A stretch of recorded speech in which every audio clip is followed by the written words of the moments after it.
Last week we saw how thankfulness is very important in the Church of God. గత వారం మనం దేవుని యొక్క సంఘంలో కృతజ్ఞత కలిగి ఉండటం అనేది ఎంత ప్రాముఖ్యమో చూసాం. We saw that it is something like the oil, or it is something like the grease in a big machine. అది ఒక పెద్ద యంత్రంలో ఒక నూనె వలె, ఒక గ్రీజు వలె ఉన్నట్లుగా కూడా చూసాం. And if you do not have this thankfulness constantly in the home and the church, it is very difficult to be built as a loving family, as a loving church. కుటుంబంలోను సంఘంలోను దీన్ని కలిగి ఉండడానికి మనం ఇబ్బంది పడుతున్నట్లయితే కనుక అప్పుడు ఒక ప్రేమపూర్వకమైన గృహాన్ని, ప్రేమపూర్వకమైన సంఘాన్ని కలిగి ఉండడం ఎంతో కష్టంగా ఉంటుంది. And today I want to share something equally important in the church of God or in the families. దేవుని యొక్క సంఘంలోను మరియు కుటుంబంలో కూడా అంతే సమానంగా ప్రాముఖ్యమైన విషయాన్ని ఈ రోజు మీతో పంచుకోబోతున్నాను. This is about forgiving one another. ఇది దేని గురించి అంటే ఒకరినొకరు క్షమించుకున్నట గురించి. This is something which happens, every day in the home and the church. ఇది ఇంటిలోను మరియు సంఘంలో కూడా ప్రతిరోజు జరిగే పని. It keeps on happening. అదలా జరుగుతూనే ఉంటుంది. You don't have to do anything. దానికోసం ఏం చేయాల్సిన అవసరం లేదు. But you find that a lot of situations come that you have to forgive another person. మనం ఏం కనుగొంటామంటే ఇతరులు క్షమించేటట్లుగా ఎన్నో పరిస్థితులు రావడాన్ని మనం చూస్తాం. And there is a beautiful picture in Luke chapter 12. లోకాసు సువార్త 12వ అధ్యాయంలో ఒక చక్కని సాదృశ్యం ఉంది. Whenever I think about forgiving one another, I think of this passage, a very interesting passage. ఒకరినొకరు క్షమించుకొనుట గురించి ఆలోచించినప్పుడు ఈ ఆసక్తికరమైన లేఖన భాగం నాకు ఎప్పుడు జ్ఞాపకం వస్తూ ఉంటుంది. Luke chapter 12 verse 1. Can you read that?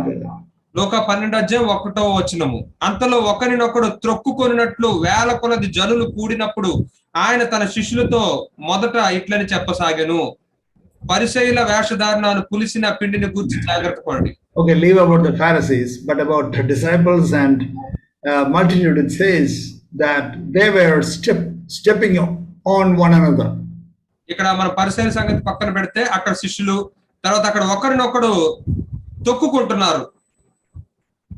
See, stepping on one another means they were all standing very, very close, and therefore one foot would stamp on the another foot of another person. ఇక్కడ అందరూ దగ్గరగా ఉన్నారు కాబట్టి ఒక వ్యక్తి యొక్క కాలు ఇంకొక వ్యక్తి కాలుని తొక్కుతూ ఉన్నాడు, ఒకరినొకరు తొక్కుకుంటూ ఉన్న పరిస్థితి ఉంది. Why? ఎందుకని? If we are all keeping the social distancing as we do now, there would have been no chance of stepping on another. ఇప్పుడు మనం చేస్తున్నట్లుగా సామాజిక దూరాన్ని పాటిస్తున్నట్లుగా ఉంటే గనక అప్పుడు ఒకరినొకరు తొక్కుకునే అవకాశం ఉండదు. When they come closer, you tend to stamp on one another. ఎప్పుడైతే దగ్గరగా వస్తారో అప్పుడు ఒకరు కాలు ఒకరు తొక్కుకోవడం అనేది జరుగుతుంది. Okay, now I'm not talking about physical stamping on one another. That is bad manners. You should not do that. ఇప్పుడు మనం భౌతికంగా చేసే కాలు తొక్కుకోవడం గురించి నేను చెప్పలేదు, అది చాలా తప్పుడు ప్రవర్తన, అది మంచిది కాదు. But when you live together, when you work together, when you come closer to one another, you find that yourself is stamped on somebody, and you stamp on somebody else, and another person stamp on you. మరి మీరు దగ్గరగా జీవిస్తున్నప్పుడు, దగ్గరగా పనిచేస్తూ ఉన్నప్పుడు, దగ్గరగా సంబంధాన్ని కలిగి ఉన్నప్పుడు అప్పుడు వేరే వ్యక్తి నీ కాళ్ళు తొక్కడాన్ని నువ్వు కనుగొంటావు, నువ్వు వేరే వ్యక్తి కాళ్ళు తొక్కడాన్ని నువ్వు కనుగొంటూ ఉంటావు. So somebody stamps on yourself or your ego or your way of doing things. ఎవరో నీ యొక్క స్వయం మీద, నీ యొక్క అహం మీద, నువ్వు చేస్తున్న ఆ విషయాల మీద అతను త్రొక్కుతూ ఉన్నాడు అనుకో. Somebody stamps on that. ఆ విషయాల మీద ఎవరో దాన్ని తొక్కుతూ ఉన్నారు. Somebody stamps on your opinion, your suggestion. మీ అభిప్రాయాల మీద, మీ సలహాల మీద ఎవరో తొక్కుతున్నారు. I stamp on somebody else's suggestion. నేను ఎవరో సలహా మీద తొక్కుతూ ఉన్నాను. And if each person says, okay, I will not talk to you anymore, I will not smile at you, I will not say praise the Lord, I will not work together, I will never come again. then there can be no family, there can be no church. మరి అప్పుడు ఒకవేళ నేను నీతో మాట్లాడను, నీతో నేను నీ మొహం చూసి నేను నవ్వను, నీతో కలిసి పని చేయను అని చెప్తే అప్పుడు ఇంకా అక్కడ గృహం ఏం కట్టబడదు, సహవాసం ఏం కట్టబడదు. Unfortunately, that is exactly what is happening. దురదృష్టకరమైన విషయం ఏంటంటే నిజానికి అదే జరుగుతుంది. Why the divorces are increasing these days? ఎందుకని ఈ దినాల్లో విడాకులు ఎక్కువ అవుతున్నాయి? Say that we are not fit for one another. You don't agree with whatever I say, and therefore I don't want to live with you. అది ఎలా ఉంటుందంటే వాళ్ళు మనం ఒకరికొకరు సరిపోము, మరి నేను చెప్పేది నీకు నా అభిప్రాయం నీకు నాకు సరిపోవట్లేదు కాబట్టి మనం దూరం అయిపోదాం అంటున్నారు. They don't understand that the secret of a good family life is not that both of them agree always on everything.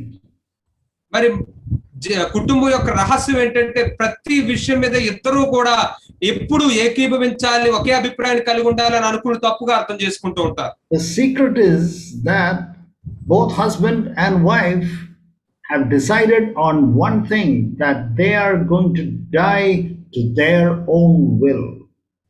భార్య భర్త ఇద్దరు కూడా వారి సొంత చిత్తానికి చనిపోవడానికి నిర్ణయం తీసుకోవడం అనేది ప్రాముఖ్యమైనది. Then there will be fellowship. అప్పుడు అక్కడ సహవాసం ఉంటుంది. The same thing in the church. సంఘంలో కూడా అంతే.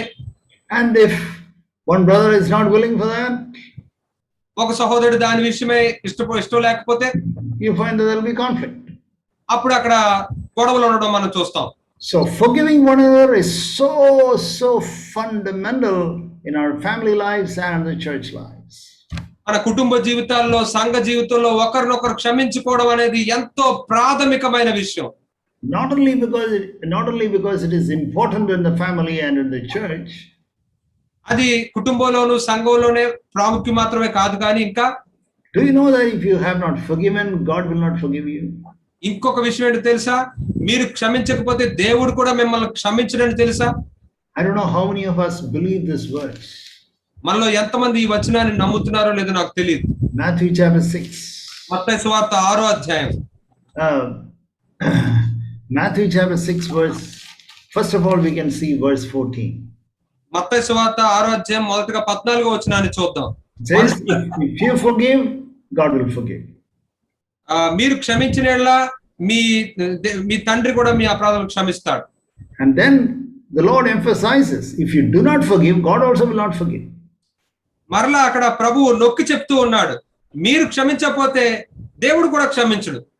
So if you forgive, God will forgive. కాబట్టి మీరు క్షమిస్తే దేవుడు కూడా క్షమిస్తాడు. If you do not forgive, God also will not forgive. మీరు క్షమించకపోతే దేవుడు కూడా క్షమించడు.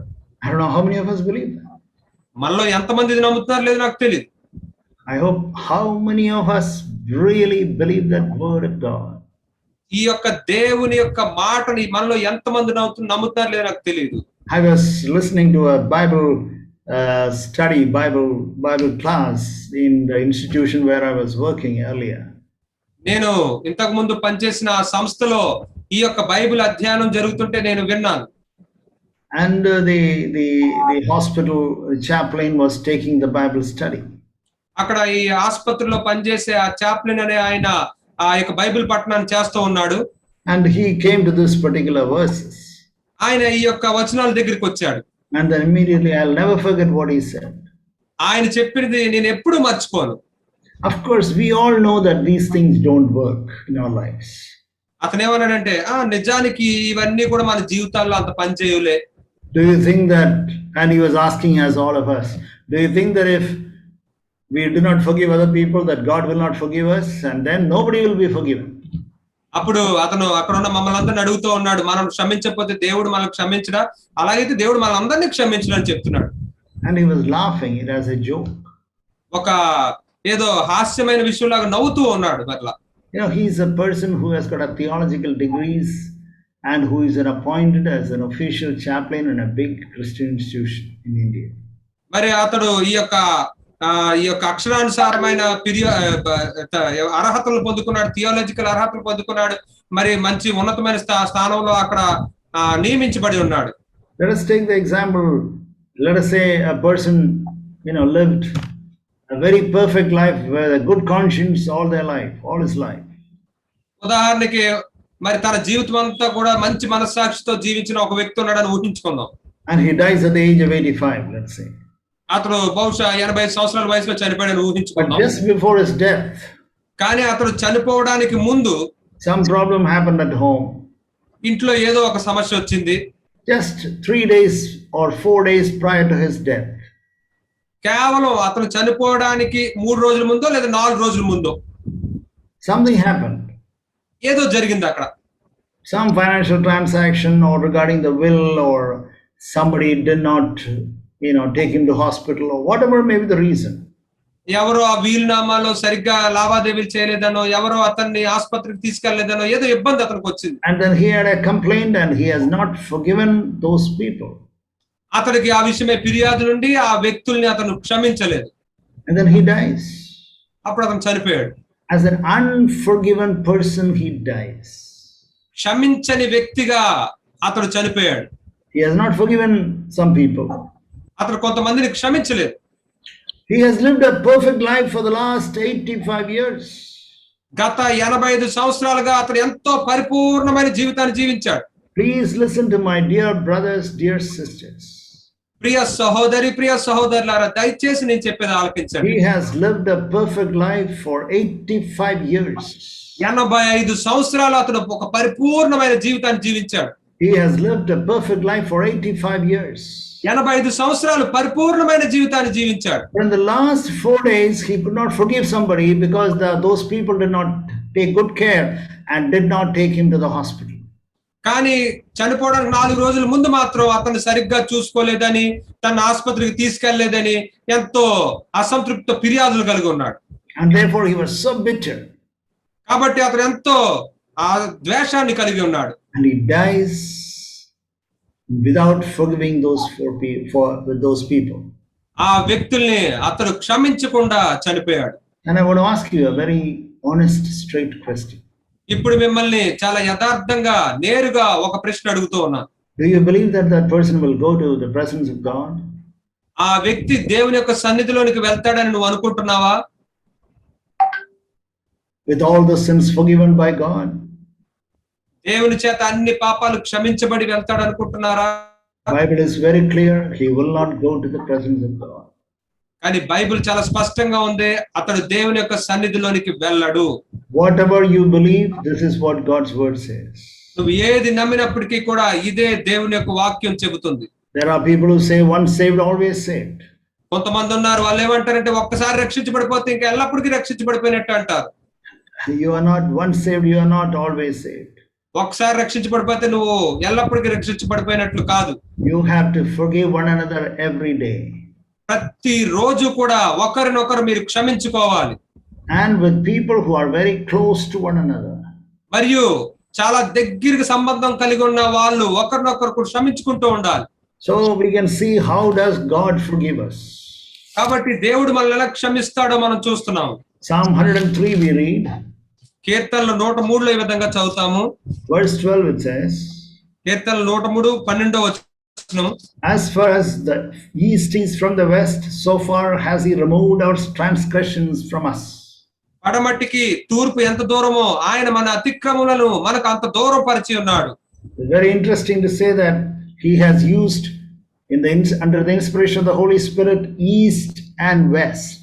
మరి ఇక్కడ మనం చూడడం చాలా ఆసక్తికరమైన విషయం. పరిశుద్ధాత్మ యొక్క ప్రేరణ బట్టి అతను ఏం ఉపయోగించాడు ఇక్కడ అంటే తూర్పుకి పడమటికి ఎంత దూరమో అంటున్నాడు. He doesn't say between north and south. అతడు ఉత్తరానికి దక్షిణానికి అని చెప్పలేదు. Do you know why? ఎందుకో తెలుసా? Do you know why north and south he doesn't say? ఎందుకని ఉత్తరం దక్షిణం అని అతను చెప్పలేదు? North pole and south pole, if you want, you can reach there. ఉత్తర చివరికి దక్షిణం దగ్గరికి మీరు చేరుకోవాలంటే చేరుకోవచ్చు.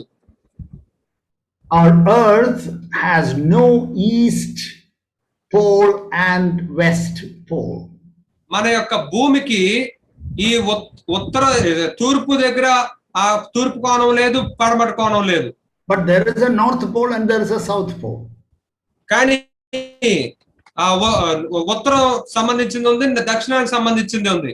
What does it mean? దాని అర్థం ఏమిటి? It means that when God forgives, He does not remember that at all and He does not reach it back. అంటే దేవుడు క్షమిస్తే మనం ఆయన మళ్ళీ అక్కడికి రావడు అని. But there is one situation where God will reach it back. కానీ ఒక్క పరిస్థితిలో మాత్రం ఆయన క్షమించాక కూడా మరలా అక్కడికి వస్తాడు. That is when you do not forgive another person. అది ఎప్పుడు అంటే నువ్వు వేరే వ్యక్తిని క్షమించినప్పుడు. That is also very clear in Matthew chapter 18. అది మత్తయి సువార్త 18వ అధ్యాయంలో స్పష్టంగా చెప్పబడింది. God will take back the forgiveness which God has already given you. దేవుడు నీకు ఇప్పటికే క్షమించి ఉన్న దాన్ని కూడా ఆయన మరలా తిరిగి వెనక్కి తీసుకుంటాడని అక్కడ చెప్పబడింది. So, beloved brothers and sisters, never forget it. కాబట్టి ప్రియ సహోదరి సహోదరులారా ఎన్నడూ దీన్ని మర్చిపోవద్దు. If you do not forgive another person, God will not forgive our sins. మీరు వేరే వ్యక్తిని క్షమించకపోతే దేవుడు మనల్ని క్షమించడు. And we can live a perfect life maybe for 85 years, and the last 4 days, because of some reason you have not forgiven, you will not go to the presence of God, but rather you will go to hell. మరి 85 సంవత్సరాలు నువ్వు పరిపూర్ణమైన జీవితం జీవించినప్పటికీ కూడా చనిపోవడానికి సరిగ్గా 4 రోజుల ముందు ఎవరినైనా నువ్వు క్షమించకుండా అలా ఉండిపోతే నువ్వు దేవుని యొక్క సన్నిధిలోనికి వెళ్ళవు, నరకానికి వెళ్తావు. Never ever forget this. దీన్ని ఎన్నడూ మర్చిపోవద్దు. Many people can't even believe that. How can a person be so faithful and then finally go to hell? అనేకులు దీన్ని నమ్మకుండా ఉంటూ ఉన్నారు. ఇంతలాగా ఉన్న వ్యక్తి చివరికి ఎలా నరకానికి వెళ్ళగలడు అని. How the backsliding comes? This is one of the reasons why backsliding comes. ఎలాగా దిగజారిపోవడం అనేది వస్తుంది, ఇది ఒక కారణం దిగజారిపోవడానికి. You know, when you meet brothers and we ask how are you, you say, yeah brother, but the earlier love and devotion I don't have anymore. మనం సహోదరులు కలుసుకున్నప్పుడు మనం మాట్లాడినప్పుడు అడిగితే ఇంతకు ముందున్న ఆ యొక్క ప్రేమ ఆ భక్తి లేదు సహోదరుడు అంటారు. Dear brother, shall I tell you the reason, dear sisters? ప్రియ సహోదరులారా ప్రియ సహోదరి, దానికి కారణం ఏంటో చెప్పనా మీకు? Maybe you have not forgiven one person. బహుశా మీరు ఎవరో ఒక్క వ్యక్తిని క్షమించలేదు అనుకుంటా. Maybe one person you have not forgiven. బహుశా ఒక్క వ్యక్తిని నువ్వు క్షమించలేదు అనుకుంటా. Once a few months ago I was praying and then the Lord convicted that I have not forgiven my classmate who was with me in 10th class. కొద్ది దినాల క్రితం నేను ప్రార్థన చేసుకుంటుంటే దేవుడు నన్ను ఒక విషయమై ఒప్పింపజేశాడు. 10వ తరగతిలో నేను చదువుకున్న నా యొక్క సహా విద్యార్థిని నేను క్షమించలేదని జ్ఞాపకం చేశాడు. Suddenly they formed a WhatsApp group and his name came, his photo came and all that.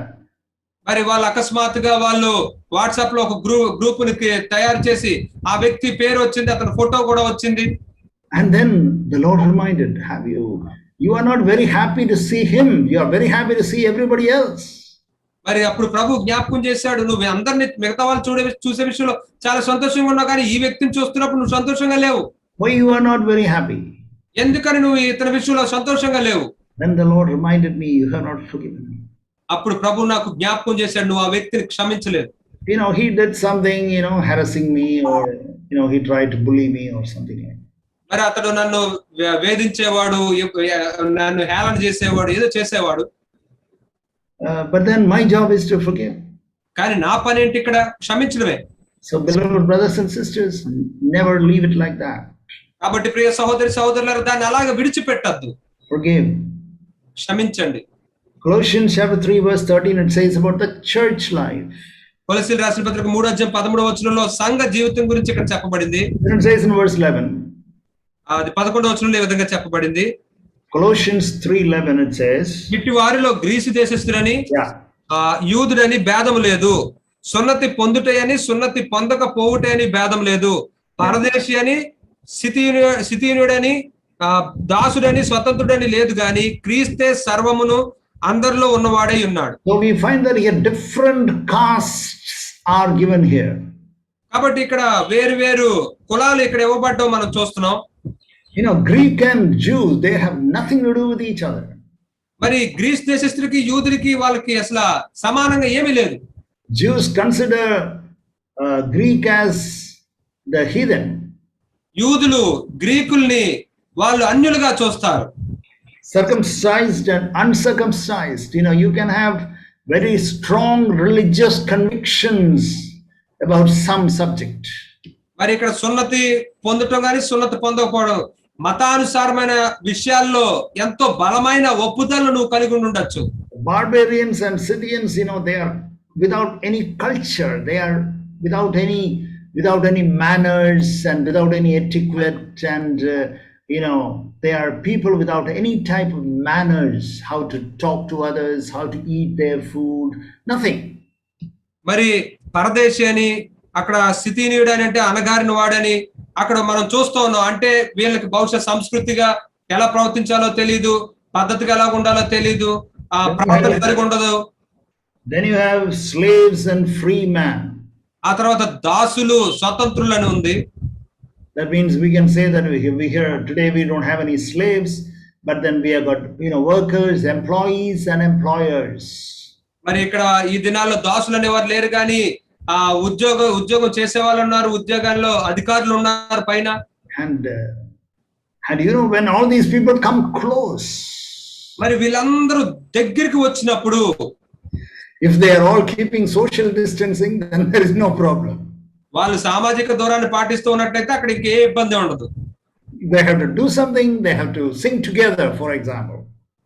వాళ్ళందరూ ఏదైనా పని చేయాలంటే కలిసి ఉండాలి. ఉదాహరణకి పాట పాడాలనుకోండి, or when they have to eat together, లేదా వాళ్ళందరూ కలిసి భోజనం చేయాలనుకోండి, or they have to organize a meeting together, లేదా వాళ్ళందరూ కలిసి ఒక కార్యక్రమాన్ని నిర్వహించాలనుకోండి, or you have to organize a conference together, లేదా ఒక సమాజ కూడికని వాళ్ళు కలిసి చేయాలనుకోండి, and there will be a lot of problems. అప్పుడు అనేకమైన ఇబ్బందులు వస్తాయి. It is just like if you go to a factory. అది ఎలా ఉంటదంటే, ఉదాహరణకి మనం ఒక ఫ్యాక్టరీ కర్మాగారానికి వెళ్ళాం అనుకోండి, lot of machines are working, అక్కడ అనేక పరికరాలు యంత్రాలు పనిచేస్తూ ఉంటాయి. and some machines are going clockwise, and some other machines are going anti-clockwise. కొన్ని యంత్రాలేమో ఇలా కుడి వైపుకి తిరుగుతూ ఉంటాయి, కొన్ని యంత్రాలేమో ఎడమ వైపు తిరుగుతూ ఉంటాయి. And some machines are making gentle noise, కొన్ని యంత్రాలేమో చాలా సున్నితంగా శబ్దాన్ని నెమ్మదిగా చేస్తూ ఉంటాయి. some other machines make very loud noise. ఇంకొన్ని యంత్రాలు అయితే పెద్ద పెద్ద శబ్దాలు చేస్తూ ఉంటాయి. Why? ఎందుకని? They are all working together. ఎందుకంటే అవన్నీ కూడా కలిసి పనిచేస్తున్నాయి. Okay, strict lockdown, you go to that factory. మరి ఇక్కడ లాక్డౌన్ లో బాగా కఠినమైన లాక్డౌన్ విధించినప్పుడు మీరు ఆ కర్మాగారానికి వెళ్ళండి. Containment zone. అక్కడ కంటైన్మెంట్ జోన్ అని ఎవరో ప్రవేశం లేదని చెప్పిన ఆ ప్రదేశానికి వెళ్ళండి. You go near the factory, will there be any noise? ఆ ఫ్యాక్టరీ దగ్గరికి మీరు వెళ్ళి చూడండి, అక్కడ ఏమైనా శబ్దాలు వస్తాయా? There is no noise. ఏమీ శబ్దం రాదు. Why? ఎందుకని? There is no working, there is no life in that factory. అక్కడ ఏ పని జరగట్లేదు, ఆ ఫ్యాక్టరీలో ఏ జీవం లేదు కాబట్టి. So beloved brothers and sisters, don't feel discouraged when you have got problems between frictions between brothers and sisters, brothers and brothers, or husbands and wives. Don't feel bad. That shows that you are living and you are alive. కాబట్టి సహోదరులారా, మీరు సహోదరులకి సహోదరుల మధ్యన, భార్యాభర్తల మధ్యన ఏమన్నా ఇబ్బందులు వస్తూ ఉన్నప్పుడు, ఏమన్నా పరిస్థితులు ఇబ్బందిగా ఉన్నప్పుడు మీరు జీవంగా ఉన్నారు, నిరుత్సాహపడద్దని గుర్తుంచుకోండి. Don't be discouraged. మీరు నిరుత్సాహపడద్దు. But we should know what to do with all this. కానీ వీటన్నిటితో మనం ఏం చేయాలో తెలుసుకోవాలి. But we should forgive one another. కానీ మనం ఒకరిని ఒకరు క్షమించుకుంటూ ఉండాలి. Like if everybody is behaving as you want them to behave, will there be any need for forgiveness? మరి ఒకవేళ నువ్వు కోరుకున్నట్లుగానే అందరూ ప్రవర్తిస్తున్నారు అనుకోండి, అక్కడ క్షమించడం అనే దాని యొక్క అవసరం ఏమైనా ఉంటుందా? That is the reason why when you go to heaven, there is no need to forgive anybody. అందుకే పరలోకానికి వెళ్ళిన తర్వాత నువ్వు అక్కడ క్షమించాల్సిన అవసరం ఏం ఉండదు, ఎవరిని క్షమించాల్సిన అవసరం ఉండదు. There is no need. All of us will behave as God wants us to behave. ప్రతి ఒక్కరం కూడా దేవుడు ఆశించినట్లుగా ప్రవర్తిస్తాం అక్కడ. But here we have got different types of people, and we have got different types of opportunities, and we can behave as we want, and there is a lot of conflict.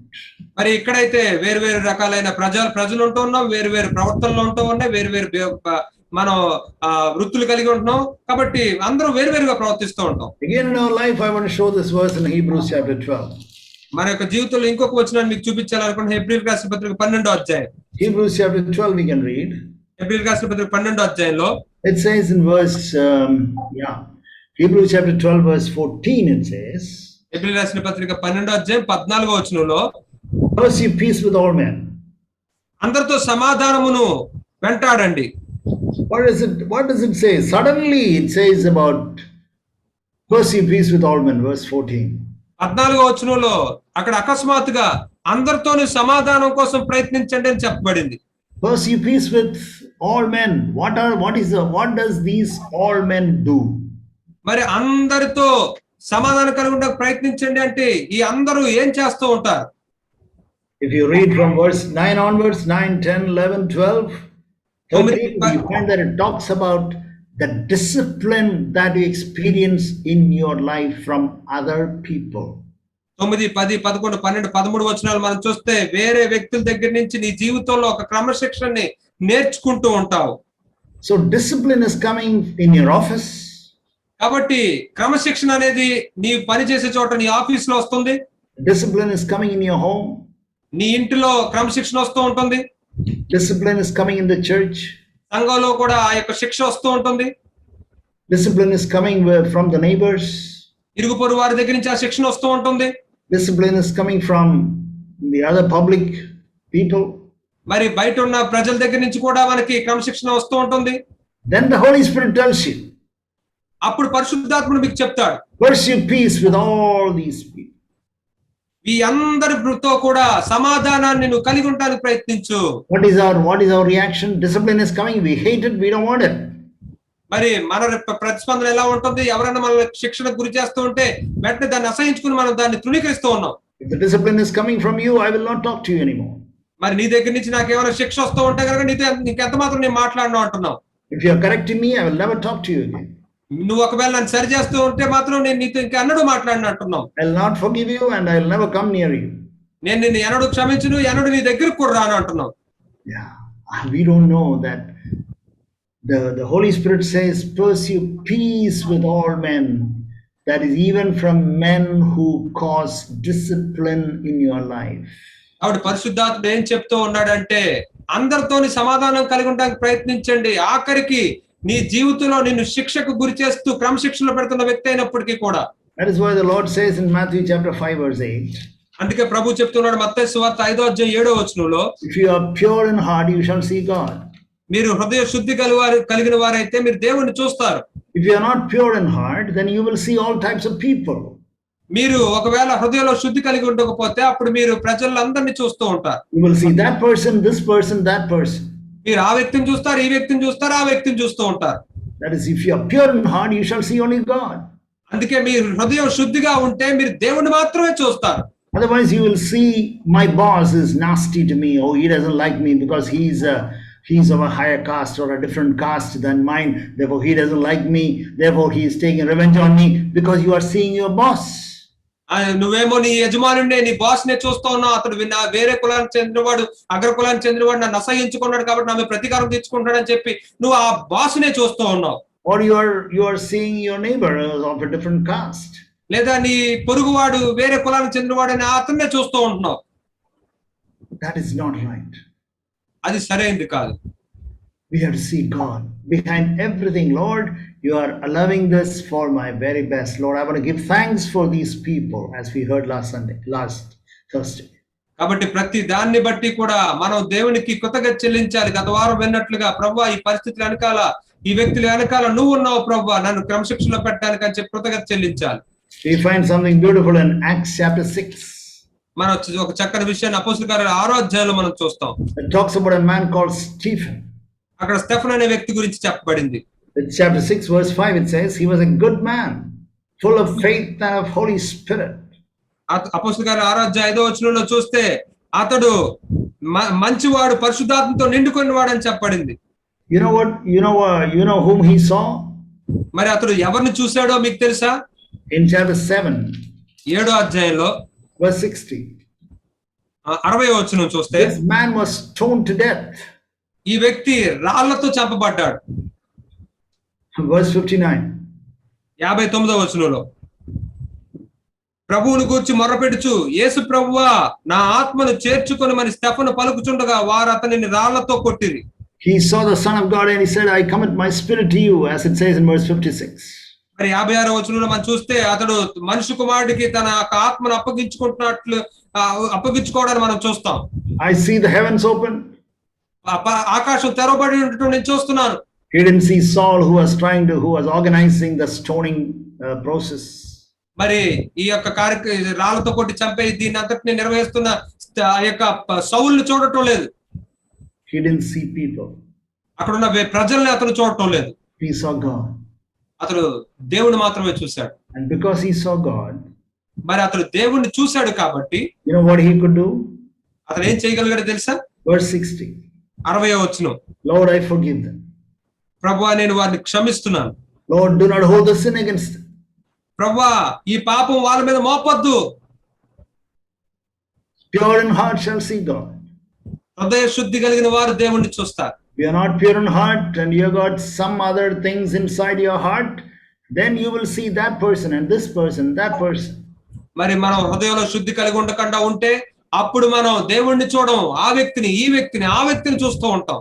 If you have got love towards something, మీరు దేన్నన్నా ఇష్టపడుతూ ఉన్నారు, ప్రేమిస్తున్నారు, not love towards God. దేవుడి పట్ల కాదు. Okay, that person has destroyed it, or that person has done some harm to you by taking it away or something like that. మరి ఆ వ్యక్తి మరి నీకేదో ఇబ్బంది కలిగించాడు, లేదా ఎక్కడేదో నీకు నష్టాన్ని తీసుకుని వచ్చాడు. And then because I have that particular thing in my heart and he broke it or he did some harm to that, then I cannot forgive him. మరి నేను ఆ యొక్క విషయాన్ని నేను నా హృదయంలో ప్రేమిస్తున్నాను కాబట్టి అతను దాన్ని విరగొట్టాడు, దానికి నష్టం కలిగజేశాడు కాబట్టి నేను అతను క్షమించలేకపోతున్నాను. My heart is not pure. నా హృదయం శుద్ధిగా లేదు. My heart is filled with God plus that particular thing. నా యొక్క హృదయం దేవునితో పాటు ఆ పలానా దాన్ని కూడా ఇష్టపడుతోంది. I have God. Definitely I am born again child of God and I have got God. మరి నేను ఖచ్చితంగా తిరిగి జన్మించిన దేవుని బిడ్డనే, దేవుణ్ణి నాలో కలిగి ఉన్నాను. But at the same time I also love that particular thing. అదే సమయంలో ఆ పలానా దాన్ని కూడా నేను ప్రేమిస్తూ ఉన్నాను. And that person did that inconvenience to me. మరి ఆ వ్యక్తి నాకు ఈ విషయంలో అసౌకర్యాన్ని కలిగించాడు. Or he did that, he spoke against me. లేదా అతడు ఆ పని చేశాడు, లేదా నాకు వ్యతిరేకంగా మాట్లాడాడు. Therefore I could not get that job. అందుకే నేను ఆ యొక్క ఉద్యోగాన్ని పొందుకోలేకపోయాను.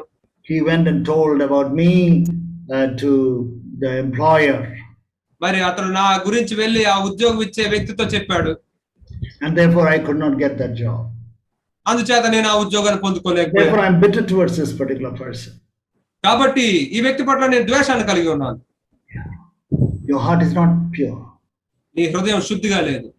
Your heart is Jesus plus the love for that job. నీ యొక్క హృదయం యేసుతో పాటుగా ఆ ఉద్యోగాన్ని కూడా ప్రేమిస్తూ ఉంది. And because you love that job and you believe that that person has done something that you could not get that job, and therefore you say that I will not forgive this particular person. మరి నువ్వు ఆ యొక్క ఉద్యోగాన్ని ప్రేమిస్తూ ఉన్నావు, ఆ వ్యక్తి ఏమో నీకు ఈ ఉద్యోగం రానివ్వకుండా ఏదో చేశాడని చెప్పి నువ్వు అందుచేత ఆ వ్యక్తిని క్షమించలేకపోతూ ఉన్నావు. You are not pure in heart. నువ్వు హృదయ శుద్ధి కలిగి లేవు. Beloved brothers and beloved sisters, ప్రియ సహోదరులారా, ప్రియ సహోదరులారా, will your heart be pure towards God tonight? ఈ రాత్రి దేవుని విషయమై నీ హృదయం శుద్ధి కలిగి ఉంటుందా? Look at the life of Jesus in Luke chapter 23. లోకాసు వార్త 23వ అధ్యాయంలో యేసు యొక్క జీవితాన్ని చూడండి. Jesus was saying, verse 34, Father, forgive them, for they do not know what they are doing. 34వ వచనంలో మనం చూస్తే యేసే అంటున్నాడు, తండ్రి వీరేం చేయుచున్నారు, వీరు ఎరుగరు, వీరికి క్షమించండి. He did not say, no, I don't like all this. You are going away from me and I want to do my will. If he had said that, మరి ఆయన మరి ఇవన్నీ నాకు నచ్చటం లేదు, నువ్వేమో నా దగ్గర నుంచి వెళ్ళిపోతాను అంటున్నావు, నాకు ఇది ఇష్టం లేదు, అలాంటివి ఏమైనా చెప్పాడు ఆయన? He was pure in heart. ఆయన హృదయంలో శుద్ధి కలిగి ఉన్నాడు. He could see only God. Lord, I want to do your will. I want to only please you. ఆయన దేవుణ్ణి చూడగలిగాడు, హృదయ శుద్ధి కలిగి ఉన్నాడు కాబట్టి తండ్రి నేను నీ చిత్తాన్ని చేయాలనుకుంటా, నిన్నే సంతోషపరచాలనుకుంటా. All these people who were doing all types of things was meaningless, was worth nothing, and he said, Lord, forgive them. మరి వీళ్ళందరూ చేస్తున్నదంతా కూడా ఏమి అర్థం లేదు, అదే మనం పరిగణించాల్సిన అవసరం లేదు, ప్రభు వీళ్ళందరినీ క్షమించండి. Beloved brothers and sisters, I really pray that our eyes will be opened tonight. ప్రియ సహోదరి సహోదరులారా, నేను నిజంగా ప్రార్థిస్తూ ఉన్నాను మన యొక్క నేత్రాలు ఈ రాత్రి తెరవబడాలని. That you will forgive, that you will be able to see God in every situation, not people. మీరు క్షమించాలని, మీరు ప్రతి పరిస్థితుల్లో ప్రజల్ని చూడకుండా దేవుణ్ణే చూడాలని కోరుతున్నాను. And when you can't see God, but you see people who have destroyed your future, people who have, you think, you imagine that this particular person has destroyed or limited your ministry or whatever may be. In the church also, brothers have got a lot of complaints. మరి దేవుణ్ణి చూడకుండా ఈ పలానా వ్యక్తి నా భవిష్యత్తుని నాశనం చేశాడు అని మీరు ఊహించుకుంటూ, లేదా ఈ సంఘంలో పరిచర్యలో కూడా నా భవిష్యత్తుని నాశనం చేశాడని సంఘంలో కూడా ఇలా ఎన్నో ఫిర్యాదులు కలిగి ఉంటూ ఉంటాం. Then there is another common problem that many people have. మరి అనేక మంది కలిగి ఉండే, సాధారణంగా అందరూ కలిగి ఉండే ఒక సమస్య ఉంది ఇక్కడ. That is in Romans chapter 12, verse 18. అది రోమీయులకు రాసిన పత్రిక 12వ అధ్యాయం 18వ వచనం. People say that I have forgiven, but that person has not forgiven me.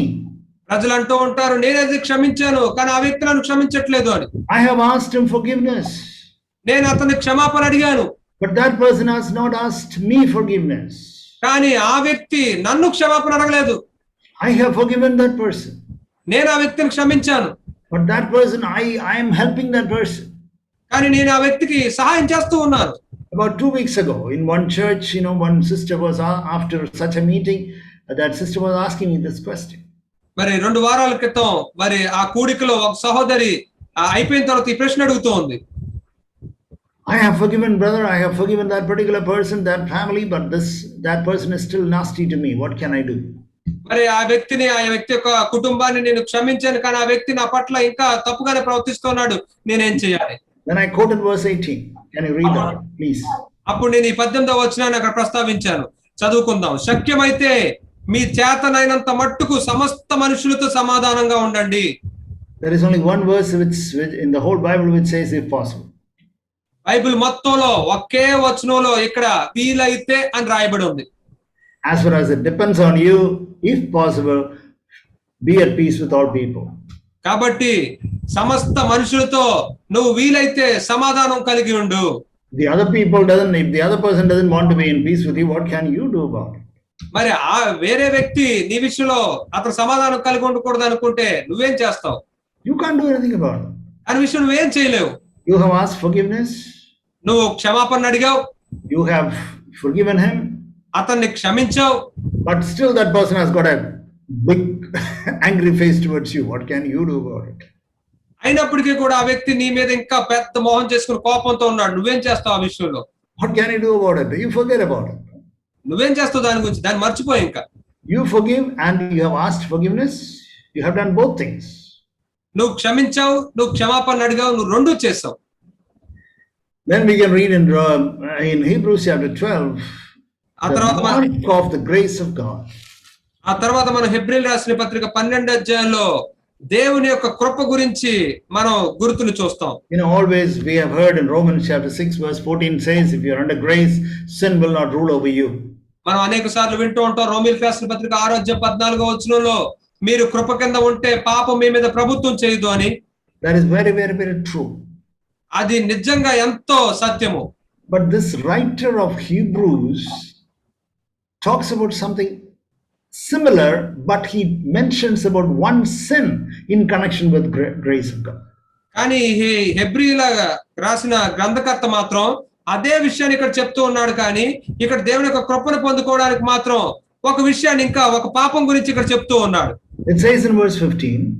15వ వచనంలో ఈ విధంగా చెప్పబడింది. Hebrews chapter 12 verse 15 it says. హెబ్రీయులకు రాసిన పత్రిక 12వ అధ్యాయం 15వ వచనం ఈ విధంగా చెప్తుంది. Yeah, can you read that? మీలో ఎవడైనాను దేవుని కృపను పొందకుండా తప్పిపోవునేమో అనియు చేదైన వేరు ఏదైనా మొలచి కలవరపరచుట వల్ల అనేకులు అపవిత్రులైపోదురేమో అనియు. It says here, see to it that no one comes short of the grace of God, that no root of bitterness come. కాబట్టి దేవుని కృపను పొందకుండా తప్పిపోతారేమో, కాబట్టి చేదైన వేరే ఏదైనా మొలుస్తుందేమో చూసుకోండి అంటున్నాడు. So we can say one thing very clear. కాబట్టి మనం ఇక్కడ ఒక విషయాన్ని చాలా స్పష్టంగా చెప్పుకోవచ్చు. If you have got grace of God, you will forgive another person completely and you will not have even a trace of bitterness. కాబట్టి నువ్వు దేవుని యొక్క కృపను పొందుకుంటే నువ్వు ఖచ్చితంగా పూర్తిగా ఆ వ్యక్తిని క్షమించగలుగుతావు. నీలో చేదైన వేరు దానికి సంబంధించిన ఛాయ కూడా ఏమి ఉండదు. But then if you are short of the grace of God, that means very little grace of God. కానీ మీరు ఒకవేళ దేవుని యొక్క కృపను చాలా తక్కువే పొందుకున్నారు అనుకోండి, దానికి కొరచ అయిపోయారు అనుకోండి మీరు, or no grace of God, లేదా దేవుని యొక్క కృపే లేదనుకోండి, అక్కడ you will not be able to forgive others. నువ్వు వేరే వ్యక్తుల్ని క్షమించలేవు. And then you will have roots of bitterness. మరియు నీలో ఆ చేదైన ద్వేషంతో కూడిన వేరులు కలిగి ఉంటావు. And it is a root which nobody knows. అది ఒక వేరు, ఎవరు దాన్ని గమనించలేరు. What does it say? Springing causes trouble, by it many are defiled. ఇక్కడ ఏం చెప్పబడుతుంది? అది మొలిచి కలవరపరచడం వల్ల అనేకులు అపవిత్రులైపోతున్నారు. So please understand the sequence. కాబట్టి ఈ క్రమాన్ని దయచేసి అర్థం చేసుకోండి.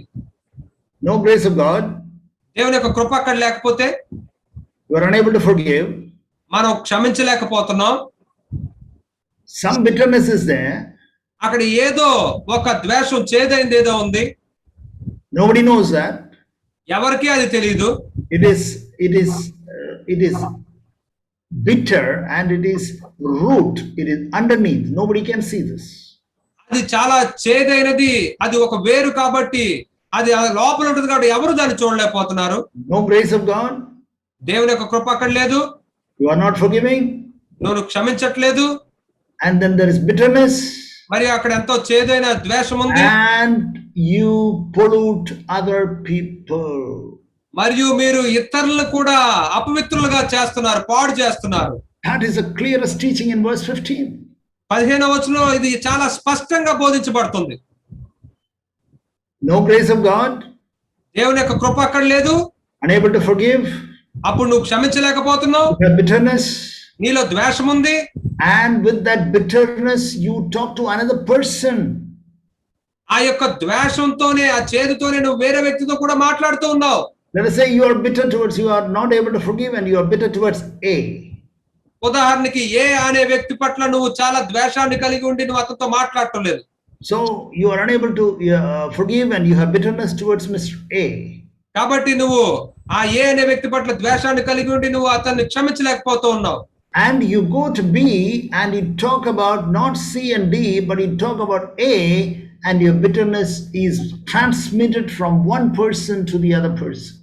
కానీ నువ్వు ఒక బి అనే వ్యక్తి దగ్గరికి వెళ్ళి సి గురించో డి గురించో మాట్లాడకుండా ఏ అనే వ్యక్తి గురించే మాట్లాడవు కాబట్టి నీలో ఉన్న చేదైనది నీ నుంచి వేరే వ్యక్తికి కూడా అది వెళ్ళింది.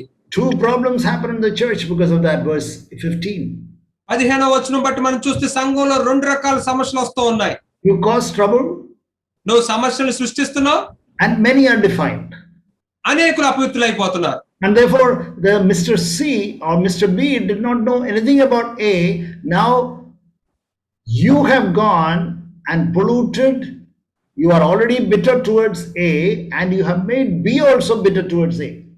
మరి బి అనే వ్యక్తికి అసలు ఏమీ తెలియదు ఏ అనే వ్యక్తి గురించి. కానీ నువ్వు వెళ్ళి ఆ యొక్క బి అనే వ్యక్తికి ఏ అనే వ్యక్తి ఇలాంటి వాడని చెప్పడం వల్ల అతన్ని కూడా అపవిత్రపరిచావు. That is why we preach that be under God's grace so that sin will not have dominion over you, and especially bitterness and unforgiveness will not rule over you. అందుకే మేము చెప్తూ ఉంటాం, ఎప్పుడు కృప కింద ఉండండి, అప్పుడు పాపం మీ మీద ప్రభుత్వం చేయదు. ప్రత్యేకంగా ఈ యొక్క ద్వేషము, ఈ క్షమించలేకపోవడం అనేది మిమ్మల్ని ఏలదు. Our previous president of India, Abdul Kalam, has said many beautiful statements. మన యొక్క ముందు ఉన్న ఒక రాష్ట్రపతి అబ్దుల్ కలాం గారు అనేకమైన చక్కని వాక్యాలు చెప్పారు. But recently I was so disappointed to read something what he said. కానీ కొద్ది రోజుల క్రితం అతను చెప్పిన ఒక మాటను నేను చదువుతూ ఎంతో నిరుత్సాహపడ్డాను. I was so disappointed. నేను ఎంతో నిరుత్సాహపడ్డాను. Because I had tremendous respect for him. ఎందుకంటే ఎందుకంటే నేను ఎంతో అతనికి గౌరవాన్ని కలిగి ఉన్నాను, మర్యాద కలిగి ఉన్నాను, ఇప్పటికీ కలిగి ఉన్నాను. But he didn't have light. కానీ ఆయనకి వెలుగు లేదు ఈ విషయంలో. He had only the old covenant light. అతను కేవలం పాత నిబంధన వెలుగునే కలిగి ఉన్నాడు. So, but his statement, I want you to understand. కానీ మీరు ఇక్కడ అతను చెప్పిన ఆ యొక్క మాటను మీరు అర్థం చేసుకోవాలని కోరుతున్నాను. I will just read that. నేను అది ఇప్పుడు చదువుతాను. Never cry for a man who has never valued your tears. నీ కన్నీళ్లకు విలువనివ్వని వ్యక్తి యొక్క మొరని నువ్వు ఎన్నడూ పట్టించుకోవద్దు. Never cry for a man who never valued your tears. నీ యొక్క కన్నీటికి విలువనివ్వని వ్యక్తి గురించి నువ్వు ఎన్నడూ ఏడవద్దు. That means there is a man who has never valued your tears. అంటే దాని అర్థం ఇక్కడ ఒక వ్యక్తి ఉన్నాడు, అతడు ఎన్నడూ నీ యొక్క కన్నీళ్ళకి విలువ ఇవ్వలేదు. He has never valued your, the tears means, your problems, your difficulties, your trials, never try to understand you. అంటే ఈ నీ కన్నీళ్లు అంటే నీ ఇబ్బందులు, నీ సమస్యలు, దాని గురించి ఎప్పుడు పట్టించుకోలేదు అతడు. Let us say there was a man like that. ఉదాహరణకు అటువంటి వ్యక్తి ఉన్నాడని అనుకుందాం. And when that man dies, or when that person is in some trouble, never cry for him, never sympathize for him. మరి అప్పుడు ఆ వ్యక్తి చనిపోయినా, అతను ఏమైనా ఇబ్బందుల్లో ఉన్నా సరే అతని గురించి నువ్వు ఏడవద్దు, అతని మీద జాలి పడొద్దు అని చెప్తున్నారు. That is worldly wisdom. అది లోకానుసారమైన జ్ఞానము. That is not for us. అది మన కొరకు కాదు. That is not for us. అది మన కొరకు కాదు.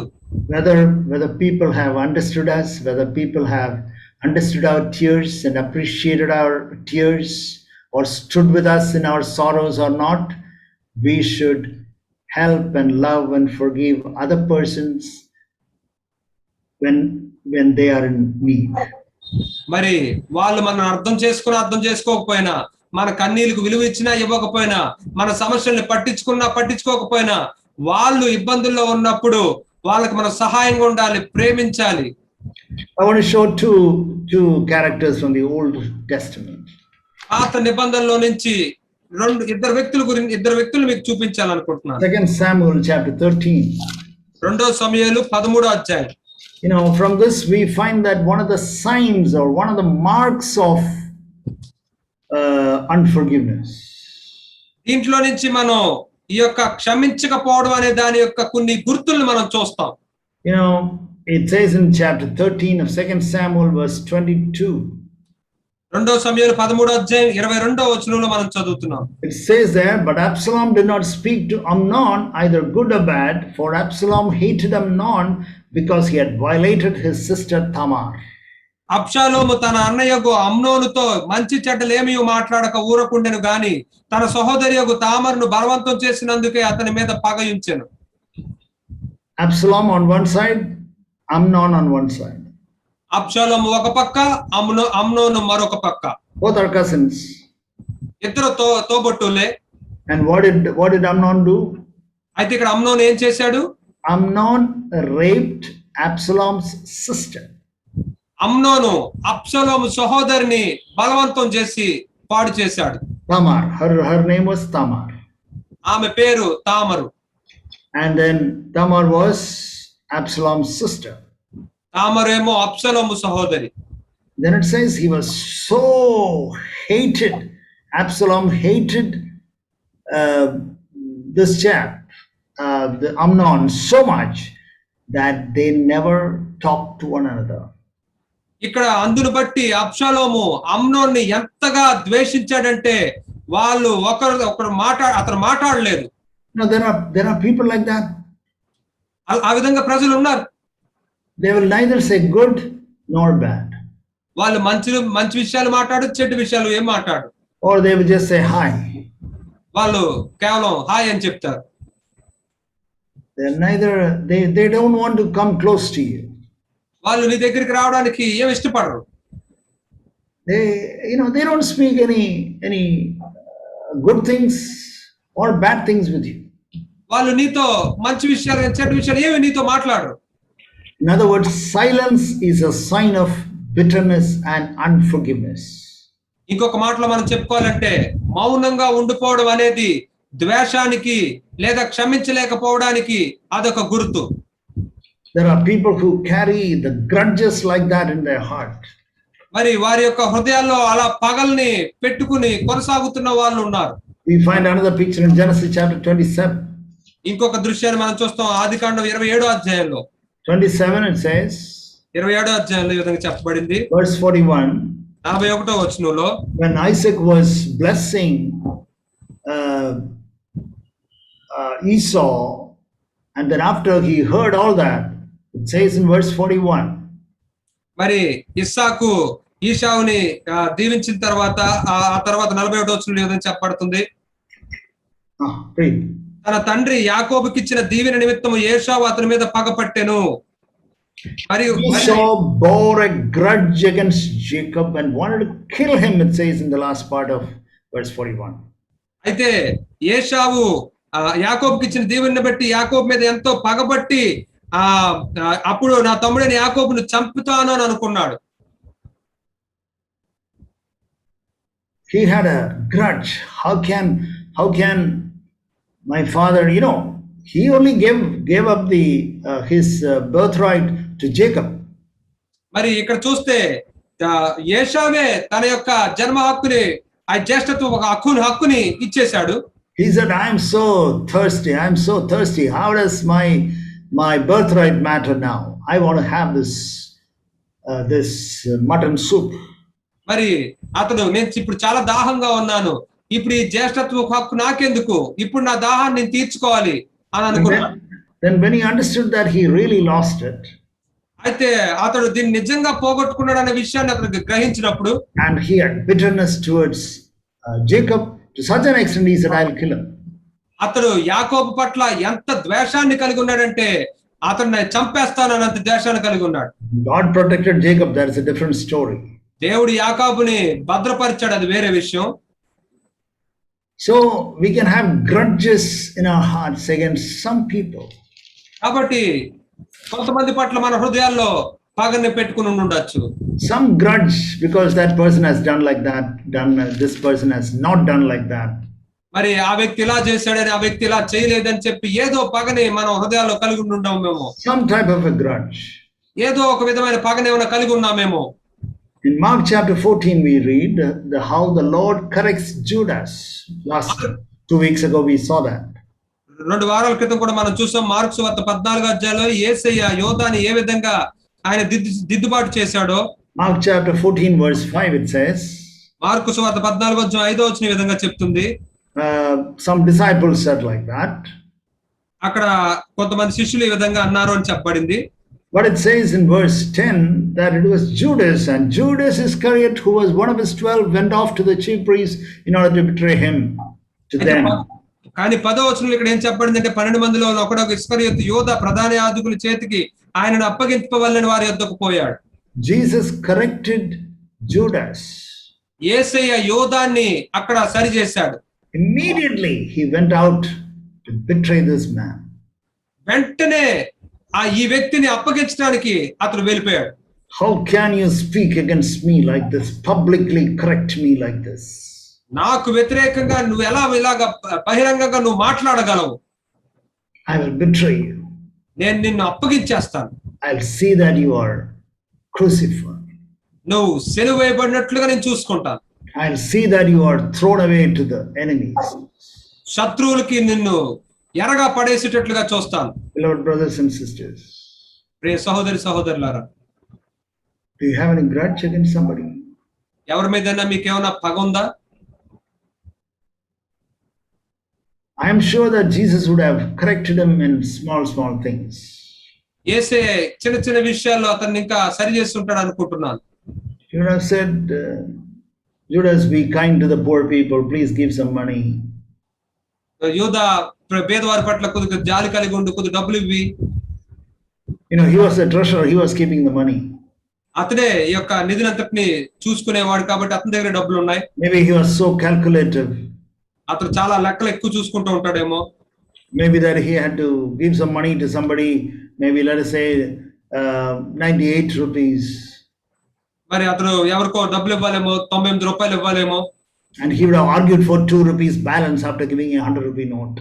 అతను 100 రూపాయలు ఇచ్చిన తర్వాత 2 రూపాయల కోసం ఎంతో గొడవ పెట్టుకుంటున్నాడేమో అక్కడ. Jesus would have said, Judas, forget about that 2 rupees, give to that poor man. అప్పుడు యేసయ్య యోధాతో ఉంటాడు, యోధా ఆ రెండు రూపాయల సంగతి మర్చిపో, అతను పేదవాడు ఇచ్చేసేయి. Like this, small incidents would have happened. అలా చిన్న విషయాలు ఎన్నో జరిగి ఉండొచ్చు. Or they would have all gone to a eating place. లేదా వీళ్ళందరూ కూడా ఎక్కడో తినడానికి వెళ్ళి ఉండొచ్చు. And sometimes, the balance may be some 12 rupees or 2 rupees or 3 rupees. And Jesus would have said, just leave it and come. It's all right. మరి అక్కడ ఒక 2 రూపాయలు 3 రూపాయలు అక్కడ ఏదో ఇవ్వాల్సి ఉండొచ్చు, అది వదిలేసి వచ్చాయని చెప్తుంటాడు. So Jesus was so large-hearted. కాబట్టి యేసయ్య ఎంతో విశాలమైన హృదయాన్ని కలిగి ఉన్నాడు.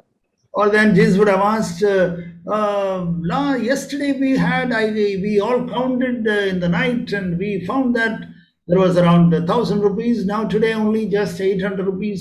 What happened that 200 rupees? లేదా యేసయ్య ఈ విధంగా అడుగుండొచ్చు, నిన్న రాత్రే కదా మనం అంతా లెక్క చూసాము, రాత్రి ఏమో 1000 రూపాయలు ఉన్నాయి కానీ ఇప్పుడేమో 800 ఉన్నాయి, ఏం జరిగింది 200కి? So many incidents like this would have happened. Small things. ఇలాంటి విషయాలు ఎన్నెన్నో జరిగి ఉంటుంటాయి, చిన్న విషయాలు ఎన్నో జరిగి ఉంటాయి. And he could not take the corrections at the time, and he kept that grudge and unforgiveness inside. And one day it all came out. కాబట్టి అటువంటి పరిస్థితుల్లో అతను ఎంతో పగని లోపల ఉంచుకుంటూ ఉన్నాడు, ఆ ప్రతీకారం తీర్చుకోవాలి, ద్వేషాన్ని ఎంతో పెంచుకుంటూ ఉన్నాడు. ఒకానొక దినాన్ని ఇవన్నీ బయటకు వచ్చేసాయి. Okay, now I want to say, as we close, I want to say something else, a different aspect of forgiveness. మరి ముగింపులో నేను ఇంకొక క్షమాపణకు సంబంధించిన వేరే కోణాన్ని మీతో చెప్పాలనుకుంటున్నాను. That is, it says about chapter 18, Matthew chapter 18, verse 7. అది మత్తయి సువార్త 18వ అధ్యాయం 7వ వచనం. Woe to the world because of its stumbling blocks. అభ్యంతరములు Verse 7. అభ్యంతరముల వల్ల లోకమునకు శ్రమ. Yeah, for it is inevitable that stumbling blocks come, but woe to that man through whom the stumbling block comes. అభ్యంతరములు రాక తప్పవు గాని ఎవరి వల్ల అభ్యంతరం వచ్చునో ఆ మనుషునికి శ్రమ. See, you may be wondering why I took this verse. ఈ వచనాన్ని ఎందుకు తీసుకున్నానని మీరు ఆశ్చర్యపోతూ ఉండుండొచ్చు. Please listen to me and you will understand. దయచేసి నేను చెప్పేది ఆలకించండి, అప్పుడు మీరు అర్థం చేసుకుంటారు. If you have been a person who behaved in a particular way and another person is offended because of that, then that person is not able to forgive you, then you are responsible for that. మరి నువ్వు ఒక విధంగా ప్రవర్తించే వ్యక్తివై ఉండొచ్చు, కానీ నీ ప్రవర్తన బట్టి ఆ వ్యక్తికి ఇబ్బంది ఉండొచ్చు, కానీ అతను ఆ విషయమై నీ ప్రవర్తన బట్టి క్షమించలేకపోవచ్చు. దానికి నువ్వే బాధ్యుడివి. Because we are supposed to forgive one another. ఎందుకంటే మనం ఒకరినొకరు క్షమించుకునే బద్దులమై ఉన్నాము. We are supposed to forgive one another. We have to be like fathers to our children. మనం ఒకరినొకరు క్షమించుకోవాలి. మనం పిల్లల విషయంలో మనం తండ్రుల్లాగా ఉండాలి. We should not provoke one another. మనం ఒకరినొకరు కోపాలు తెచ్చుకునేట్టుగా ప్రవర్తించకూడదు. We should not provoke our children, that is our children in the home and in the church. మన యొక్క ఇంట్లో పిల్లలైనా సరే, సంఘంలో పిల్లలైనా సరే, మనం వారికి కోపాన్ని రేపకూడదు. And then you find that those children are unhappy to talk to you or unhappy to deal with you. అప్పుడు ఆ పిల్లలు నీతో మాట్లాడే విషయంలో గాని, నీ దగ్గరికి వచ్చే ఏమైనా తెలుసుకోవాలనే విషయంలో గాని అసంతృప్తిగా ఉన్నారని నీకు తెలిస్తే, and that person is not willing to talk to you, మరి ఆ వ్యక్తి నీతో మాట్లాడడానికి ఇష్టపడకపోతే, and that person is not talking to you, ఆ వ్యక్తి నీతో మాట్లాడకపోతే, that person is not forgiving you, ఆ వ్యక్తిని నువ్వు క్షమించకుండా ఉంటే, and you are saying that you should forgive, కానీ నువ్వేమో నువ్వు క్షమించాలి అని చెప్తూ ఉన్నావు. Judge yourself. Maybe that you were the cause for that particular incident. నిన్ను నువ్వు తీర్పు తీర్చుకో. బహుశా ఆ పరిస్థితికి కారణం నువ్వేనేమో. You could have been. You were responsible for that. నువ్వే దానికి కారణమై ఉండొచ్చు. We have to forgive everybody. That is true. మనం అందరినీ క్షమించాలి, అది నిజమే. But at the same time, I should not be a cause for other people not to forgive me.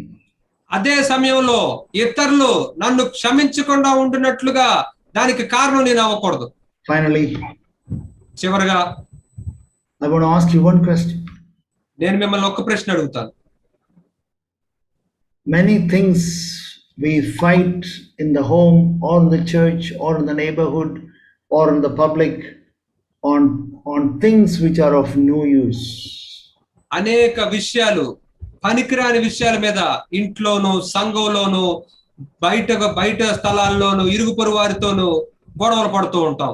We fight and argue about all that. ఆ పనికిరాని వాటి గురించి మనం ఎంతో పోరాడుతూ తగాదాలు పెట్టుకుంటూ ఉంటాం. Once I was arguing about something like that. ఒకానొక సమయంలో నేను అటువంటి దాని గురించే అక్కడ వాదం పెట్టుకున్నాను. Then the Lord asked me one question. అప్పుడు ప్రభు నన్ను ఒక ప్రశ్న అడిగాడు. The Holy Spirit spoke to me. పరిశుద్ధాత్ముడు నాతో మాట్లాడాడు.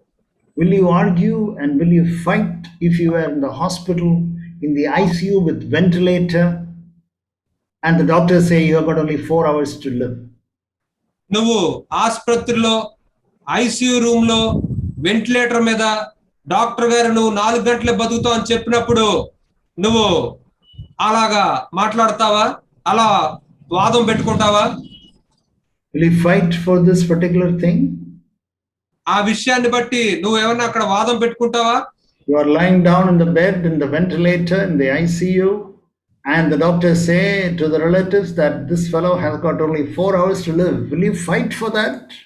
మరి నువ్వు ఆ యొక్క ఆసుపత్రిలో ఆ ఐసీయూలో వెంటిలేటర్ మీద ఉన్నప్పుడు నువ్వు 4 గంటల బతుకుదని చెప్పినప్పుడు నువ్వు నిజంగా ఆ విధంగా నువ్వు పోరాడుతావా? Beloved brothers and sisters, let us fight for the things which are eternal. కాబట్టి ప్రియ సహోదరి సహోదరులారా, మనం ఏవి నిత్యమైనవో వాటి గురించి మనం పోరాడదాం. Don't fight for all these things which are of no use and you become bitter and unforgiving towards people because of these things. ఈ పనికిరాని విషయాలను బట్టి నువ్వు ప్రజల పట్ల, ఇతరుల పట్ల ఆ యొక్క ద్వేషాన్ని పెంచుకుని క్షమించలేకుండా ఉండి ఈ పనికిరాని వాటి గురించి నువ్వు అక్కడ పోరాటాలు చేయొద్దు.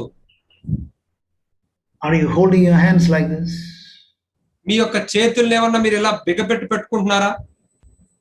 Will you release it today? ఈ దినాన మీరు దాన్ని వదులుతారా? Will you release it like this? మీరు ఈ విధంగా ఈ రోజు ఈ దినాన వదులుతారా మీ చేతులు? That's what Jesus did. అదే యేసయ్య చేశాడు. He released both his hands, open arms. ఆయన తన 2 చేతుల్ని కూడా ఇలా తెరిచి పెట్టాడు. This is the oil and the grease in the church and in the families. ఇదే సంఘంలోను ఇంటిలో కూడా గ్రీజు లాంటిది, నూనె లాంటిది. Learn to forgive. క్షమించటం నేర్చుకోండి. We heard last week, learn to be thankful. గత వారం మనం విన్నాం, కృతజ్ఞత కలిగి ఉండడం నేర్చుకోవాలని. Remember this. దీన్ని గుర్తుంచుకోండి. There's another type of grease. ఇది ఇంకొక రకమైన గ్రీజు. Forgive one another. ఒకరినొకరు క్షమించుకోండి. May the Lord help us. ప్రభు మనకు సహాయం చేయను గాక. Thank you for listening. ఆలకించినందుకు వందనాలు. Shall we pray? ప్రార్థించుకుందామా? Father, we thank you. Father, we praise you, Lord, for this blessed time.